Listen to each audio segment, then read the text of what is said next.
go into the spirit realm that you will see it that way. I see. Yeah, where do we, in a sense, go after we die out of 3D? Like the idea that the soul transitions from the three-dimensional paradigm. And what is the best way to explain in our language where the soul goes or can go? It goes nowhere. In the classical sense, the mechanical sense, it goes nowhere.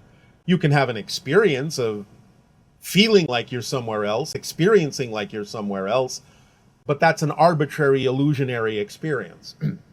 To put it in simple terms, where does a television program go when you change the channel? The vibrations may still be there, the frequency may still be there, the program may still be playing, but you're on a different channel, so you see a different thing. It doesn't go anywhere because there's nowhere to go in its most fundamental response to that question. Everything is here and now. So everyone that has ever lived and ever died, everyone, everywhere, is right here, right now, but it is the frequencies that create a sense of separation so that they become invisible to you. But they're all right here. So, and the soul itself, that's beyond the higher self. The next level up is the soul, or the soul is connected to the individual personality? How does that work? The soul is connected to the individual personality and creates the higher mind, non-physically, and the physical mind to have the physical experience. Okay. So you can never be separated from your soul, in a sense. It doesn't go anywhere different than you. It's always with you in whatever form you're in. You are always it. It's not with you. You are it. You are the soul. So when we wake up after we die, so to speak, does our life that we've had fade away like a dream? No, not at first. You will usually, although there are some exceptions, but you will usually go through what is called life review, which is simply an assessment of what it is you learned, what it is you experienced, and how you can use it to make a decision as to what to do next. Now, you can allow it to fade eventually if certain aspects of it no longer serve you, but it will always be with you and always be accessible if you so desire. It becomes a part of the greater you as an experience. That's what the spirit is. It's the experience that you retain. And so it becomes a part of you, and it's always there to access. Much in the same way that you may have learned something when you were a child, and you may not think about it all the time. It may fade away, but suddenly you may need to remember that particular experience and call upon something you learned from that experience for what you're going through in the present, in your present form. So it's always there. You may not always pay attention. That's your version of it fading away. But when you need to pay attention, the information is accessible. It's always there. It's always a part of you. So how do our ego and our personality feel about this shift that happens where you're no longer, quote unquote, existing on earth and you're simply a consciousness in spirit? The question is relatively vague. What do you mean, how do you feel about it? You will feel whatever it is you choose to feel at that point. You will experience whatever it is you choose to experience at that point. Well, for example, like most people before they die, or if they're in the process of dying, may struggle to stay alive in a sense. Yes, but you are asking the question from the point of view of being already dead. Right. So what happens to the ego and the personality when you're dead? It becomes a part of you, but you're bigger than that. Again, similar to the idea I just explained. What happens to the part of you that is the child learning a lesson in childhood? What happens to it? It's still a part of you. You're just more than that now.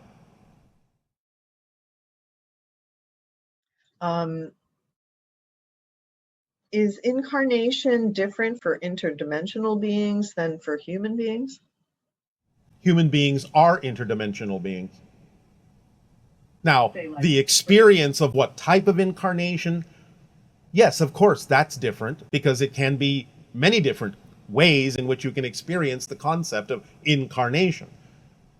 But again, you're all interdimensional beings. So, what's the experience like? I guess I was thinking more like Sasquatch or yourself. That's much more interdimensional than we experience. Well, like I said, there are different ways to experience the concept of incarnation. So, the mechanism is the same for everyone. It's just a matter of a shift in frequency, a shift in perspective. And that makes the experience different depending upon how you're expressing the incarnation. What you are as an incarnated being changes the experience. But the mechanism is no different. I see. We've also talked about the idea of life review after death. Yes. And are we shown like every detail and moment of our life, and then are we only shown the unresolved or the unrealized things? Everything. Every single split second is there. And it's not that you are shown it, it's that you are aware of it. Because there's no more barriers. There's not space and time in the same way as an experience. Therefore, all the veils drop, and you experience it. Everything that you have created, everything that you have experienced is there. And so you review it, you look at it, you absorb it, you learn from it, you move on. But remember, it doesn't take place in the same amount of time. So the life review can be experienced from your perspective in a split second. So is that sort of like the idea of people saying, just before they died, they saw their life flash before them? Yes, it's similar because they're very close to that moment. Now, as we said, once upon a time, the idea that everything is here and now is really what's happening. You choose a specific here and now, which has to do with that particular life and the relevance for that life experience. But the thing of it is, every single moment, in a sense, I'm just going to use this euphemism, is layered on top of every other moment. So you're experiencing everything at once because it's all right there. So you're seeing in more dimensions of what's right here and now when you go through life review, because it's not separated so much by time.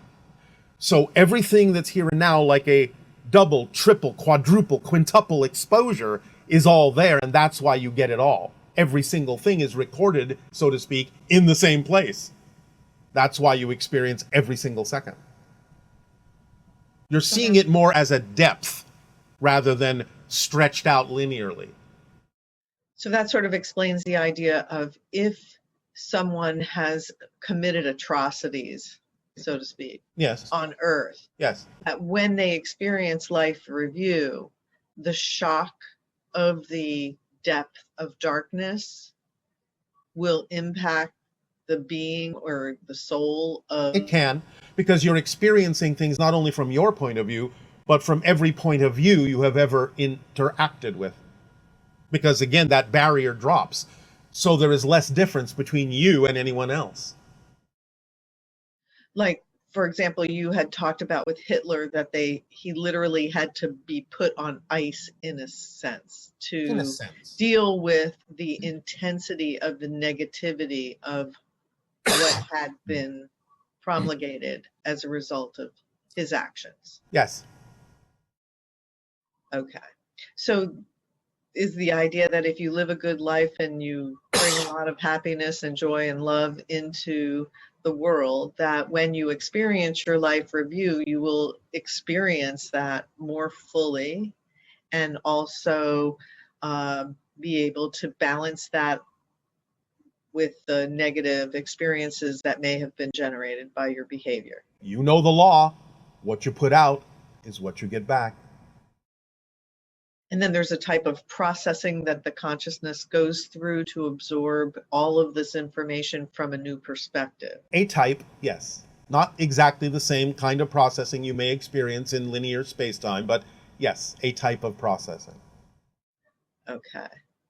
And like for animals, I know that question that comes up periodically about, do animals have souls, and do they Animals are souls. Remember, you have to, in a sense, stop thinking that a soul is something you have. A soul is something you are.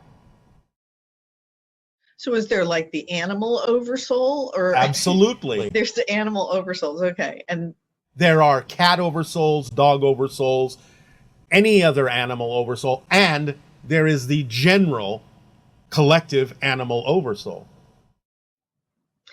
and the reason that an animal may instinctively have certain kinds of behavior that give it a lot of pleasure is because, in a sense, they're channeling the animal oversoul of their species. Is that Well, that can be one way that they experience a certain kind of pleasure. Yes, it's not the only way.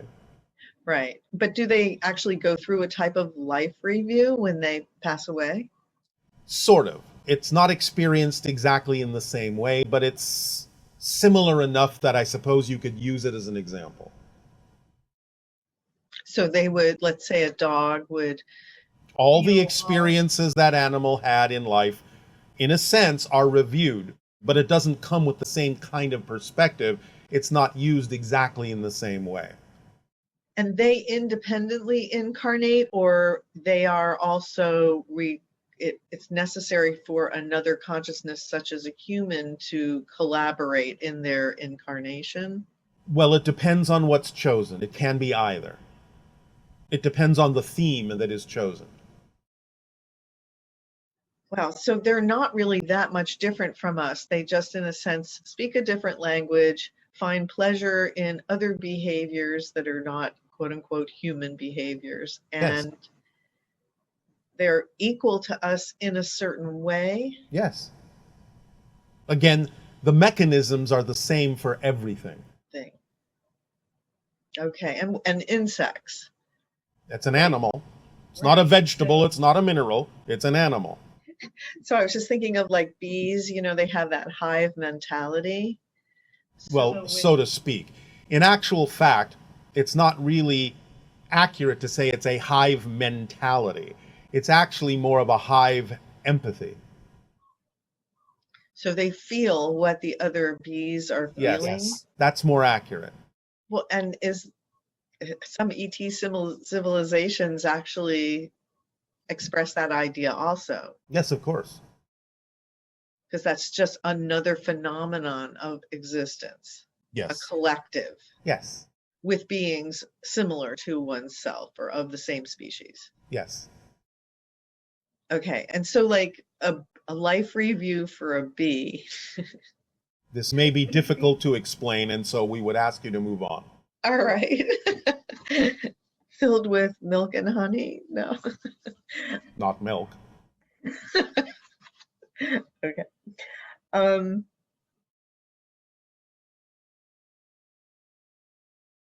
Does everyone have to go through a life review? You don't have to, but in the afterlife, there's almost no reason not to. There can be some exceptions, but they are true exceptions for a variety of reasons we will not go into now. It's almost an automatic function, just because that's the point. Why have the life if you're not going to learn from the life? Oh, it's so fascinating because we're doing so much connecting with animals and nature. It's just so fascinating to think of what a life review would be like from a completely different perspective, being a completely different creature. We may touch on that at some other point. Yes, I won't ask any more questions about it, but it is fascinating. Yes. Gives you more respect, I guess, in a sense, for their existence and what they are also doing. It can. How will the splitting prism of parallel realities appear from our perspective as the different pathways diverge? Will people who aren't aligned with us just start to sort of fade away and be further and further in the distance, or will they leave our perception altogether? The question has answered itself. Yes. It will generally fade away in some way, shape, or form, and eventually you will no longer experience others that are no longer vibrationally compatible. I see. And then the idea about a next incarnation, can you touch on that at all, about how those choices are made? Each individual personality, in a sense, that has its own choices about that. Is that how it works? Again, from a linear perspective, the question makes sense when you say next, but everything already exists structurally. So it's more a matter of, if we can use this kind of an illustration for you. Imagine that your consciousness is above it all. Think of yourself for the moment as the oversoul. You have all of these extensions already.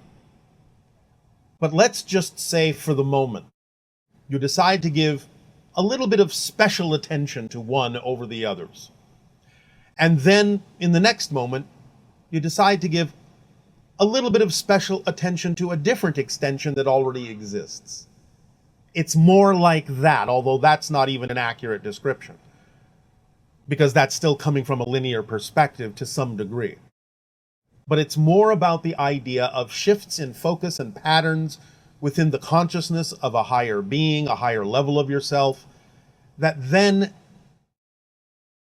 creates the experience of a focus in a manner through the filter of space-time that appears to be the next focus. But next is only experienced from the level of the physical reality. It's not experienced from the level of the oversoul. From that level, it's a refocusing. From this level, it's a linear experience. That's closer to the truth, although again, that's not completely accurate, because we're using physical space-time terminology to describe this. So how did reincarnations originally get this idea that, oh, you're going to pay back your karma of what you did in this lifetime, etc.? How far off is that from what actually happened? Well, the idea is that you do have the ability to recognize when you may be out of alignment with yourself, out of balance. It's just that from a linear perspective, once you've bought into the idea that things have to happen one after the other, then obviously the concept of recognizing an imbalance and rebalancing yourself will automatically also fit that modality. You'll see it as something that happened in the past that needs to be balanced in the present, or perhaps if not, then balanced in the future. So the idea is that it's simply part of the overall experience of linear space-time to fragment and disconnect things and put them in a sequential way, and including the idea of being out of alignment and rebalancing yourself. So I suppose if you have a strong enough conviction that you need to refocus your attention on a life that makes up for something that you did in a previous life. But you didn't do it. You didn't do it. What I'm saying is, you have the linear perspective that it was you. But the idea is you are connecting to an experience of a coexisting, simultaneously existing being to aid and assist you in the theme you're exploring in this life. But the idea is that it simply got strung out in this linear idea of reincarnation and karmic balance over lifetimes, because you experience the idea of linear time and one thing happening after another. And if something doesn't get balanced in one lifetime, then you made the extrapolation that it must happen in another one of your lifetimes. But that's not the mechanical reality. It's only the way you have created the illusionary experience. So it's actually more immediate, because I know a lot of people become concerned about justice. Yes. You know, oh, all the injustices that are experienced on Earth, and somewhere, someplace, somebody pays for that, or it gets balanced, or they have to correct. But the mechanism is actually just in the immediacy. What you put out is what you get back. Any repercussions from anything you do happen in the same quote unquote lifetime. And well, so to speak. The idea doesn't mean that you have to see it happening in the lifetime, because as I said, there's life review. But you have to understand that the idea of physical and non-physical reality, in a sense, is the continuation of your life. Therefore, just because it happens, just because you may recognize the idea of how to align when you're non-physical, doesn't mean the alignment hasn't happened just because it didn't happen in the physical part of the life. I see. So it's actually a continuation. You will balance that within yourself Yes. at some point in your existence. Yes, because remember, all that is already is. And therefore, it in and of itself is the idea of balance. You can't, You in a really sense, can't be get away with outside of it. You can't be outside of it. It'll all be in balance at some point because all that is the very concept of everything is in balance. Yeah. It's just sort of like the human version isn't Yes. the way it happens. It Yes. really is more just a holistic thing where any aspect of the self that's out of balance will seek to move towards balance. Exactly. And that is what the karma is. Yes. into Moving balance. toward balance. Yes. Aligning with that idea of moving toward balance. Very interesting. So it's actually a lot kinder than perhaps we might imagine here on Earth, where things can get really dark. And Justice is not punishment. Justice is realization. that's good. And that's intelligent. Yes. So just looking a little at the human history and everything, when did the Anunnaki actually create the humans? Homo sapien was generally genetically engineered somewhere around 350,000 years ago was the beginning of one of the programs, the major program. There were some minor experiments before that and some after, but the general idea of the beginning of that genetic program in earnest was about 350,000 years ago. And so one question that came up was, how did souls know a new vehicle for incarnation had been created? Because that's what that was, a new vehicle. Well, so to speak, yes. But remember, in the soul's perspective, everything exists here and now. Therefore, how did they know? All they had to do was be of the vibration that required the experience of a vehicle. And they would be drawn to a number of selections and choose what would be relevant for the theme they were going to explore.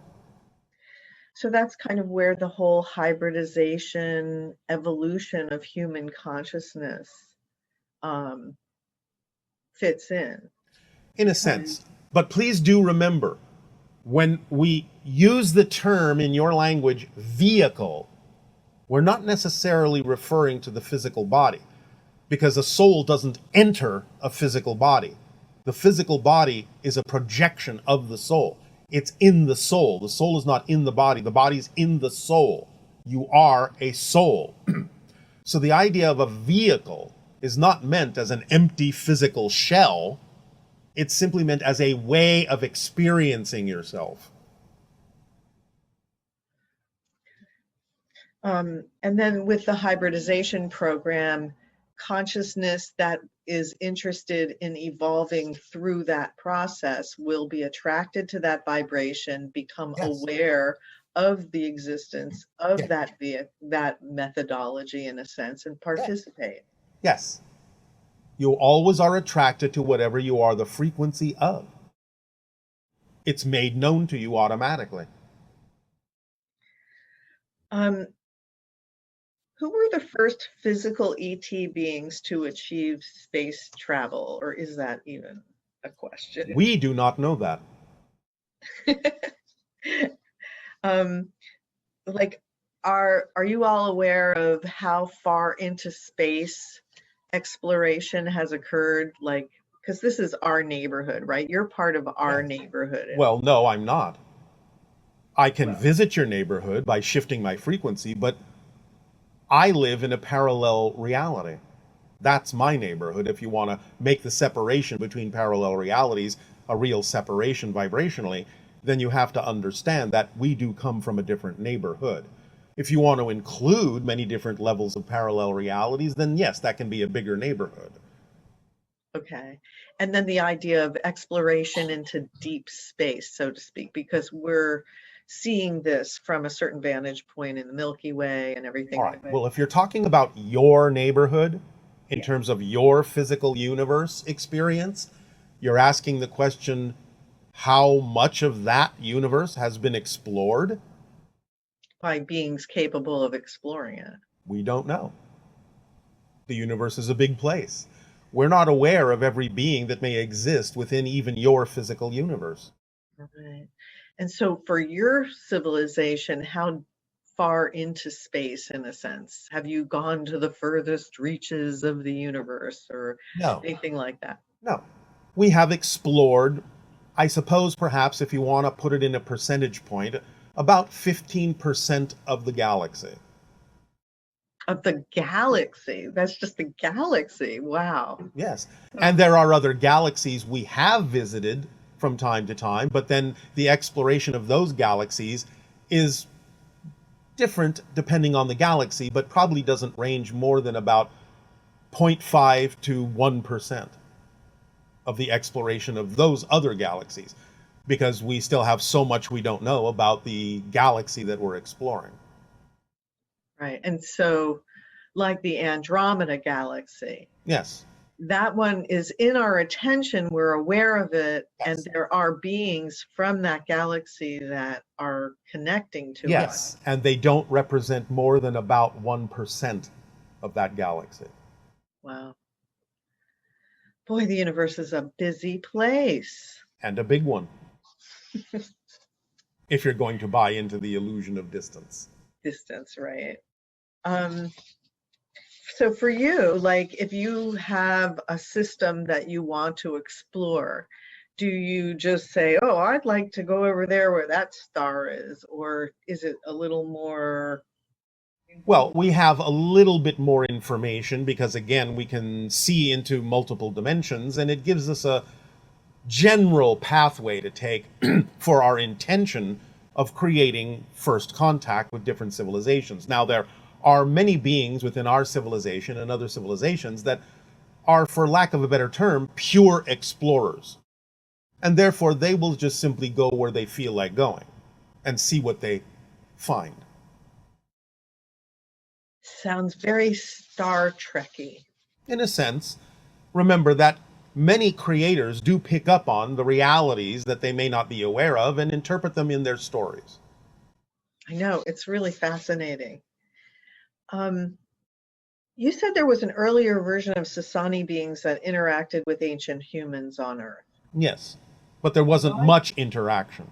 Yeah, because the question was, why didn't the humans go into psychic shock from those interactions? Because only the few humans that were capable of allowing themselves to experience a certain frequency were capable of interacting to any degree with the early Sasani beings that visited your world. And that interaction was relatively limited. Mostly it was just simply the awareness of the existence of those beings from a distance and what they were doing from a distance. There were a few individuals that had a stronger interaction, but they were rare. So even when the Earth was in earlier stages, even if people had not achieved vibrational levels where they could fully comprehend what was going on, Yes.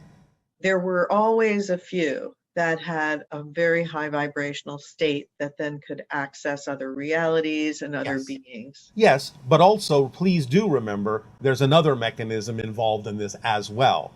And that is, for a limited amount of time, beings from our society that may visit your world can create a buffer zone around themselves vibrationally where they're not necessarily expressing all of their energy. In much the same way that we limit the amount of information we can share with all of you if certain bits of information are simply not appropriate to share at this time. That can be done vibrationally as well to a certain degree. So like from the collective experience of all these different civilizations, are very many civilizations aware of your existence? The civilizations that are aware of our existence are those that exist within the Interstellar Alliance and a few others beyond that. And how many civilizations are part of the Interstellar Alliance? 554.